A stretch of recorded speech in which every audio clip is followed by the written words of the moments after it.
Bonjour, ici Madame Gauthier et aujourd'hui je fais une capsule sur le sujet et le verbe. Alors, lorsqu'on te demande d'identifier le sujet et le verbe dans une phrase, tu dois passer par plusieurs étapes. La première, c'est de trouver ton verbe. Alors, ton verbe, tu vas toujours le trouver en premier, c'est ce qu'il y a de plus facile. Donc, pour trouver ton verbe, tu vas essayer de trouver le mot qui fait une action dans la phrase. Donc, ici, j'ai l'exemple de « Les fleurs de mon jardin sont blanches ». J'essaie de trouver un mot d'action. Ici, c'est pas tellement facile. Je vois pas vraiment d'action, OK? Donc, alors là, je vais prendre mon truc du « ne pas ». Alors, je sais que le verbe, pour le trouver, je peux l'encadrer des petits mots « ne pas ». Alors, là, si je suis pas certain, je peux essayer sur plusieurs mots. Donc, si je me questionne, je me demande si « fleur » ne serait pas un verbe. Alors, je peux faire mon truc. Les ne fleurs pas de mon jardin sont blanches. Oh, ça marche pas. Ce n'est pas mon verbe. Alors, j'efface et j'essaie un autre mot. Alors, si je crois que c'est, par exemple, jardin, alors j'essaie. Les fleurs de mon ne jardin pas sont blanches. Oh, non, ça marche pas. J'efface. Et là, c'est sûr qu'il y a un verbe dans ma phrase. C'est obligé d'avoir un verbe. Donc, je vais essayer avec sont. OK? Alors, les fleurs de mon jardin ne sont pas blanches. Ah, là, ça marche. Les fleurs de mon jardin ne sont pas blanches. Alors là, ça marche. J'ai trouvé mon verbe.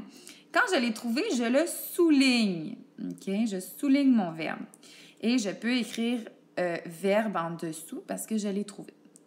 Une fois que ça c'est trouvé, là, je peux passer à ma deuxième étape qui est de trouver mon sujet dans ma phrase.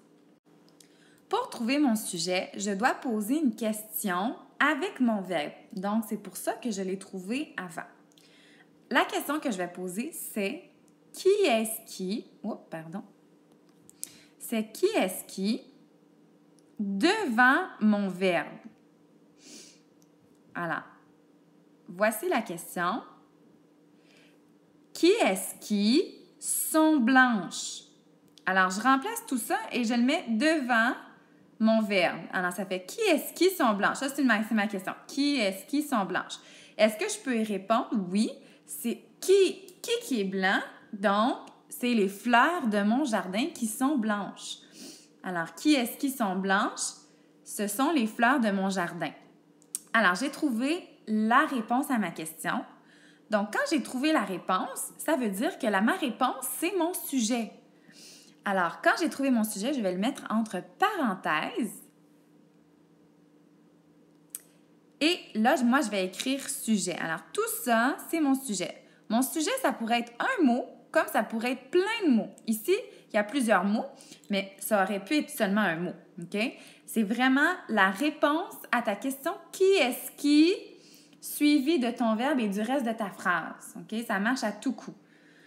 Donc, maintenant que j'ai trouvé mon verbe, j'aimerais le remplacer par un pronom de conjugaison. Alors, on se rappelle que nos pronoms de conjugaison, c'est je, tu, il ou elle, nous, vous, il ou elle au pluriel. OK? Alors, je vais regarder mon sujet, les fleurs de mon jardin. Alors, je vais me poser la question, par quel pronom de conjugaison pourrais-je le remplacer? Les fleurs de mon jardin, alors, il y a plusieurs fleurs, je vois qu'il y a des S, donc c'est sûrement au pluriel. Les fleurs de mon jardin, c'est au féminin une fleur. Alors, le bon pronom qui va avec ce groupe-là, c'est le pronom elle au pluriel. Et là, je vérifie si ça marche. Elles sont blanches. Et oui, ça marche, donc c'est le bon pronom. Et ensuite, je peux faire une flèche de mon pronom vers mon verbe pour m'assurer qu'il est bien conjugué. Et voilà, j'ai identifié le sujet et le verbe de ma phrase. J'espère que la capsule t'a aidé et on se revoit bientôt. Bye!